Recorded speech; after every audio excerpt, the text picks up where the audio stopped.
जीवन शैली है, जो हमारा लाइफस्टाइल है या जो नेचर का रूल है, वो भी बदलता जा रहा है। फीमेल्स में सेक्स हार्मोन जैसे ईस्ट्रोजन, प्रोजेस्टेरॉन, ये जब इम्बैलेंस होता है तो उनको मेंस्ट्रुअल साइकिल्स या इनफर्टिलिटी वाली प्रॉब्लम से स्टार्ट होती है।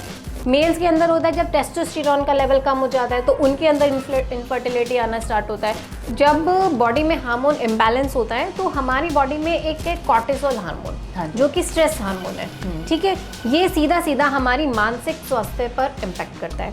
Sugar, candies, cake, pastries, caffeine, alcohol drinks, soft drinks, ये सब को अवॉइड करना है।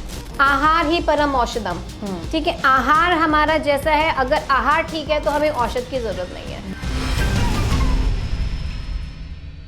नमस्कार, आप सभी का बेहद स्वागत है नेशनल खबर में। अगर आपको पीसीओडी है, पीसीओएस के शिकार हैं, अगर आपको डायबिटीज है, आपको अगर स्ट्रेस है और अलग अलग कई ऐसी समस्याएं हैं, अगर ये समस्याएं आपके बॉडी में हैं तो इन सभी का कारण हो सकता है हार्मोनल इम्बैलेंस, यानी कि आपके जो हार्मोन्स हैं वो बैलेंस्ड नहीं है, जिसकी वजह से आप अलग अलग तरीके की समस्याओं का शिकार बनते जा रहे हैं। और सबसे बड़ी जो चिंता की बात है वो है इनफर्टिलिटी, जिसे कहते हैं बांझपन का बढ़ना, और वो हमारे देश में बढ़ रहा है, जिसकी वजह से आईवीएफ के केसेस आते हैं, आईवीएफ लोग कराने जाते हैं और कई बार आईवीएफ जो है वो सक्सेसफुल भी होता है और कई बार ऐसा भी होता है कि आईवीएफ सक्सेसफुल नहीं भी होता है। उसके बाद सुसाइडल केसेस आते हैं।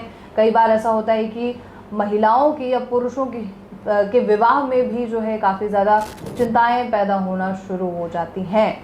तो आप इस एक समस्या पर अगर कंट्रोल पा लेते हैं, हार्मोनल इम्बैलेंस को कंट्रोल कर लेते हैं, तो ये जो बाकी का चक्र है, जैसे साइकिल कहेंगे आप, वो सारी चीज़ों पर आप कंट्रोल पा सकते हैं। आपको दवाइयों की ज़रूरत नहीं है, आपको डॉक्टर्स की सानिध्य की ज़रूरत नहीं पड़ेगी, आपको हॉस्पिटल्स में जाने की ज़रूरत नहीं पड़ेगी, आपको आजीवन के लिए चिंता में रहने की ज़रूरत नहीं पड़ेगी। तो चलिए शुरू करते हैं और हार्मोनल इम्बैलेंस को समझने की कोशिश करते हैं। सिर्फ महिलाओं में ही नहीं, पुरुषों में भी इसकी समस्या हो सकती है। तो आप सभी गौर से इस पूरे साक्षात्कार को सुनिएगा। और मेरे साथ अभी डॉक्टर मोनिका मौजूद हैं, जो कि कर्मा आयुर्वेदा में एज डॉक्टर आयुर्वेदाचार्य यहाँ पर जो है कार्यरत हैं और 15 सालों से ज़्यादा का वो अनुभव रखती हैं। Doctor Monika, welcome first of all. Thank you for inviting me again. और आपसे पीसीओडी और पीसीओएस पर हमने जो है पहले सब्जेक्ट पे बात किया था और उसके बाद फिर हमने इनफर्टिलिटी को भी कुछ इंक्लूड किया, और भी कई प्रॉब्लम्स आ जाती हैं, डायबिटीज़ आ जाती है, बाकी के और भी सिम्टम्स हैं जो just because of hormonal imbalance की वजह से होता है। कई लोगों को तो इस चिड़िया का नाम ही नहीं पता, हार्मोनल इम्बैलेंस होती भी कोई चीज़ है। तो इसके बारे में हम सबसे पहले समझेंगे कि क्या है ये चीज़। देखिए, हार्मोनल इम्बैलेंस आजकल हम बात करें तो एक कॉमन टर्म हो गया है। बस उन्होंने बोल दिया हार्मोनल इम्बैलेंस है, जिस वजह से मुझे पीरियड्स रेगुलर हैं। हार्मोनल इम्बैलेंस हो रहा है, इस वजह से मुझे हेयर फॉल हो रहा है, या हार्मोनल इम्बैलेंस है तो मेरा वेट गेन होता जा रहा है। बट यहाँ पे वाकई ये समझने वाली बात है कि ये हार्मोनल इम्बैलेंस होता क्या, what is this hormonal imbalance. ये है जब हमारा जीवन शैली बिल्कुल ही पूरा जीवन शैली में परिवर्तन हो गया है, ठीक है, हमारा लाइफस्टाइल या खराब खान पान है, हमारा जो स्लीपिंग पैटर्न है वो डिस्टर्ब होता जा रहा है, हम उसको फॉलो नहीं कर पा रहे हैं, तो बॉडी के अंदर अनगिनत चेंजेस होते हैं, ठीक है, जैसे कि कॉर्टिसोल हार्मोन हो गया, सेक्स हार्मोन्स की बात करें, ईस्ट्रोजन है, प्रोजेस्टेरॉन है, टेस्टोस्टेरॉन है, तो ये हार्मोन्स का इम्बैलेंस होना स्टार्ट होता है। और ये इम्बैलेंस इतना ज़्यादा पहुंच जाता है कि जो ब्रेन के न्यूरोट्रांसमीटर्स हैं वहाँ पर भी उनकी सिक्रीशंस को भी हैम्पर करता है। और जब ये सारी चीज़ें, ये पूरा साइकिल इम्बैलेंस होता है, वो प्रॉपरली फंक्शन नहीं कर पाता है, तब फिर हमें सिम्टम्स आने स्टार्ट होते हैं। ओके, किस तरीके के सिम्टम्स होते हैं? कुछ सिम्टम्स इसमें जैसे कि अगर हम घर पर हैं और हमें पता करना है कि वी आर फाइन और नॉट, तो कुछ सिम्टम्स इसमें, जैसे कि अगर हम बात करें फीमेल से रिलेटेड, तो उनकी मेंस्ट्रुअल साइकिल्स इरेगुलर होना स्टार्ट होती है, या फिर स्कैंटी पीरियड्स आना स्टार्ट होते हैं, ठीक है, फेस पर एक्नेज आ जाते हैं, मेन होता है चिन लाइन पर या जॉ लाइन पर एक्नेज हो रहे हैं, ठीक है, अनवांटेड फेशियल हेयर्स हैं, या फिर जो क्रीज लाइंस होती हैं, सपोज नीज के नेक के पीछे हो गया या हमारी एल्बो पर हो गया या नीज के बैक साइड पर हो गया, तो ब्लैक लाइंस आना स्टार्ट हो जाती है, ठीक है। मेल्स के अंदर है कि मेल्स में उनके टेस्टोस्टेरोन प्रोजेस्टेरॉन्स कम होते हैं तो उनको थकान हो जाना, ठीक है, एनर्जी लेवल रिड्यूस हो जाना, तो ये सब सिम्टम्स हमें दिखने स्टार्ट होते हैं। वहां से फिर हम जज कर पा सकते हैं कि हाँ अंदर कुछ गड़बड़ चल रहा है और हमें उसको इमीडिएटली ठीक करना है। कुछ जैसे एक्सपर्ट से मैंने बात जब चर्चा के दौरान उन्होंने ये बताया कि जब ये ब्लैक आपको दिखने लग जाए आपके नेक के पीछे या एल्बोज के पास, तो हो सकता है कि वो एक सिम्टम हो डायबिटीज का।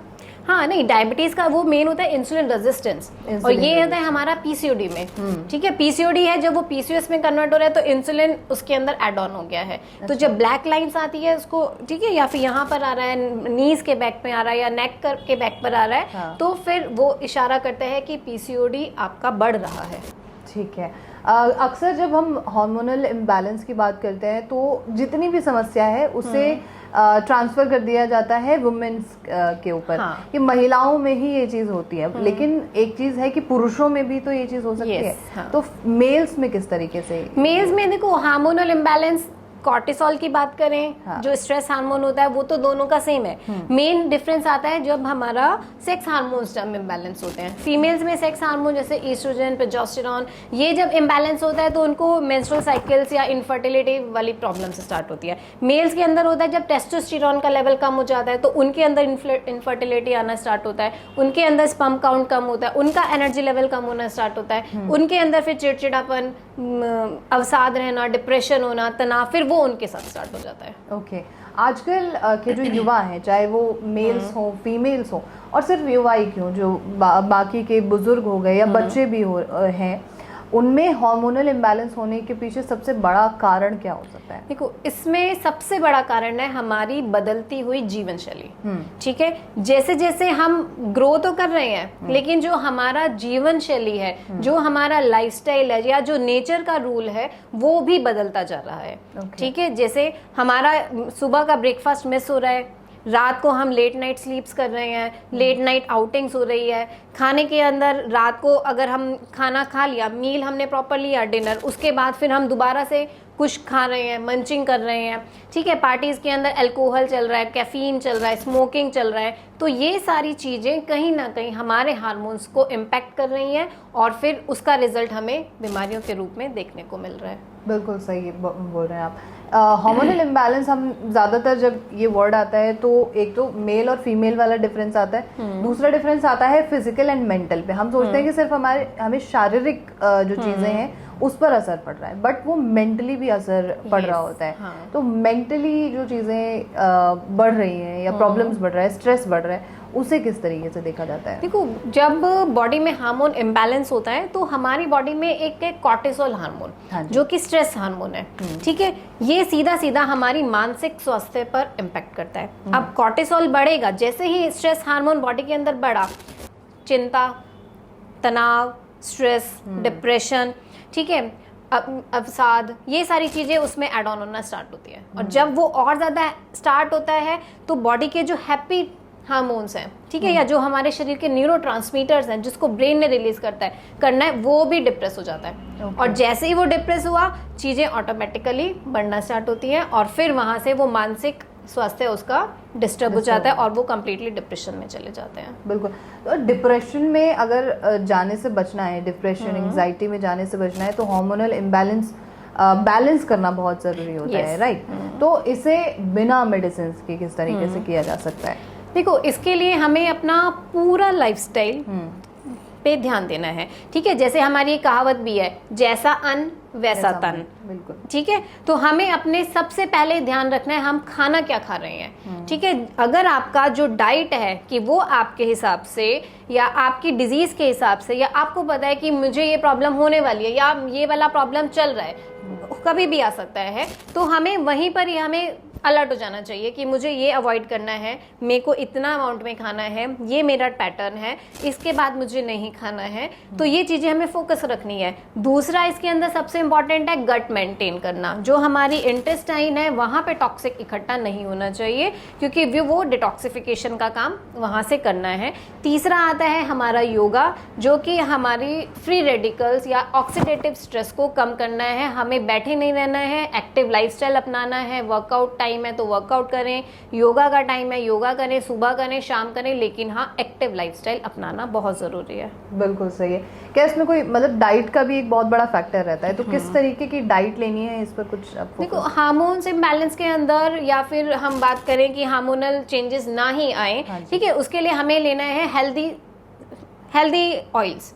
ठीक है, हेल्दी ऑयल का मतलब होता है जैसे कि हमारे आलमंड्स हो गया, ठीक है, हेल्दी नट्स हो गए जिसके अंदर नेचुरल फैट है, ठीक है, आलमंड्स है, वॉलनट है, फ्लैक्स सीड्स है, रेजिन्स हैं, ठीक है। एक दूसरा इसमें है हमारा नेचुरल सनलाइट। आजकल हम सारा टाइम एसी में बैठे रहते हैं, ठीक है, नेचुरल सनलाइट हमें मिलता ही नहीं है, तो नेचुरल सनलाइट भी बहुत इंपॉर्टेंट रोल प्ले करता है, ठीक है। थर्ड इसके अंदर आता है हमारा कि हमें अपना योगा, मेडिटेशन, प्राणायाम, ये भी इसके अंदर इंक्लूड करना है।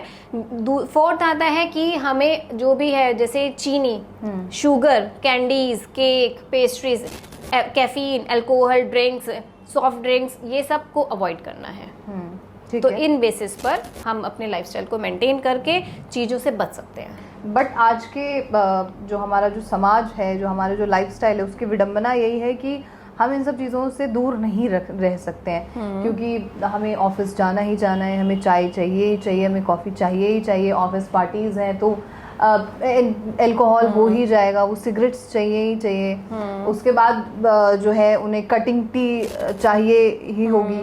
तो ये सब कंट्रोल तो बहुत मुश्किल से हो पाएगा। तब क्या ऐसी स्थिति में कुछ किया जा सकता है? देखो, अगर कंट्रोल करेंगे तो बहुत अच्छी बात है, ठीक है। अगर फिर भी नहीं होता तो फिर हमें एक हेल्दी ऑप्शंस चूज करने हैं। जैसे अगर टी कट कर रहे हैं तो उसकी जगह हमने ग्रीन टी ले लिया, ठीक है। स्मोकिंग है या अल्कोहल है तो उसको डाइल्यूट फॉर्म में लिया, ठीक है। पाइनएप्पल ड्रिंक्स आती हैं जो कि एक हेल्दी बेसिस पर होती है, अल्कोहल का उतना साइड इफेक्ट नहीं देती हैं, पिना कोलाडा ड्रिंक्स उसको हम बोलते हैं, ठीक है। और उसके अंदर जैसे कि मील्स हैं, अगर हमें बाहर जाना है, हमारी पार्टी है, तो उसके अंदर हम हेल्दी ऑप्शंस चूज करें। और अगर हमने वहाँ पे जैसे मान लो साउथ इंडियन है वो चूज करा in place of pizzas and burger, और बट अगर सपोज पिज़्ज़ा ही खाना पड़ रहा है तो फिर उस प्लेस पे हमें शाम को अपना डिटॉक्सिफिकेशन करना है कि शाम को हम घर जाके त्रिफला लें या फिर हम वाटर इंटेक ज्यादा रखें ताकि वो क्लीन आउट हो जाए, ठीक है। और नेक्स्ट जो मील है उसको लाइट रखें ताकि वो इम्पैक्ट ना पड़े। और ये ऐसा रेगुलर बेसिस पर तो ठीक नहीं रहेगा, लेकिन ये है कि अगर आउटिंग कर भी रहे हैं तो वंस इन अ वाइल या वंस इन अ 15 डेज पे हम इसको ऐसे चेंजेस कर सकते हैं। मतलब डॉक्टर के पास हर चीज का इलाज है। अगर आपको शराब नहीं पीनी है और नहीं पीनी चाहिए तो आप क्या ले सकते हैं, वो भी डॉक्टर मोनिका आपको बता रही है। तो डॉक्टर मोनिका, ऐसे जैसे बहुत सारे डाइट्स के बारे में तो हम पहले भी बात कर चुके हैं, intermediate fasting and all, keto dieting and all, PCOD में हमने बात की थी। क्या ये सब चीज़ें जो है ये हार्मोनल बैलेंस में भी मदद कर सकती हैं? हाँ, ये पूरा मदद करेंगी, क्योंकि सब चीज़ों के अंदर देखो कहीं ना कहीं आहार ही परम औषधम, ठीक है। आहार हमारा जैसा है, अगर आहार ठीक है तो हमें औषध की जरूरत नहीं है। बिल्कुल सही है, ठीक है। तो उसी बेसिस पे अगर हमारा आहार ठीक है, हमें पता है ये चीज से ये प्रॉब्लम होने वाला है, ये चीज से ये हो सकता है, तो उसको लिमिटेड अमाउंट में लेना है। और अगर वो प्रॉब्लम आ ही गया है तो उसको अवॉइड करेंगे। जो कॉन्ट्रा इंडिकेटेड है वो तो है ही, जो ले सकते हैं उसको हमें लिमिटेड अमाउंट में लेना है ताकि वो नुकसान ना करे। ठीक है। जैसे हार्मोनल इम्बैलेंस में जो है मेडिसिन लोग ले रहे होते हैं आजीवन, या तब तक जब तक उनके बैलेंस में चीज़ें नहीं आ जाती हैं। क्या आयुर्वेद के साथ भी ऐसा है कि उन्हें एक लॉन्ग टर्म तक ट्रीटमेंट लेना पड़ेगा? लॉन्ग टर्म तो रहता ही है, ये सारी चीजें लॉन्ग टर्म प्रोसेस होता है। इसके अंदर मेन पहले देखना होता है कि वो हार्मोनल इम्बैलेंस की वजह से उसको परेशानी क्या है, पेशेंट को, पेशेंट का प्रेफरेंस क्या है, कि हार्मोनल इम्बैलेंस है, उसको क्या स्ट्रेस वाले फैक्टर्स आ रहे हैं, या उसका थायराइड इंक्रीज हो रहा है, या उसको ओबेसिटी हो रही है, या उसका इनफर्टिलिटी हो रहा है। तो पेशेंट का कंसर्न क्या है, उस कंसर्न के अकॉर्डिंगली हम फिर अपना लाइन ऑफ ट्रीटमेंट डिसाइड करते हैं। लाइन ऑफ ट्रीटमेंट तब डिसाइड हो पाएगा। लेकिन ये जरूरी है कि सोशल मीडिया से हर चीज को देख के अपना ना लिया जाए अपने शरीर के लिए। बहुत जरूरी है ये चीज। और Google Baba is not 100% pure. बिल्कुल सही है। क्या संदेश होगा, मतलब इज देयर एनी सजेशन और टिप होगा आपके पास कि जागरूक रहें, सतर्क रहें और जीवन शैली अच्छा स्वस्थ जीवन शैली अपनाएं और स्वस्थ आहार अपनाएं, जिसकी वजह से हम जो आने वाली बीमारियां हैं या आने वाली जो परेशानियां उनको आज ही कंट्रोल कर सकें। बहुत बेहतरीन, बहुत बहुत शुक्रिया आपका doctor Monika, thank you so much. और हार्मोनल इम्बैलेंस से अभी हो सकता है कि बहुत सारे जो हमारे व्यूअर्स हैं उनमें से भी कई लोग लड़ रहे हों और anxiety, stress, depression, diabetes, PCOD, PCOS, इन सभी तरीके की समस्याओं का सामना कर रहे हो। तो अगर आपको इलाज से जुड़ा हुआ अगर कोई भी प्रश्न पूछना है तो आप ज़रूर पूछिए, और ऐसे ही तमाम खबरों के लिए आप नेशनल खबर के साथ यूं ही जुड़े रहिए।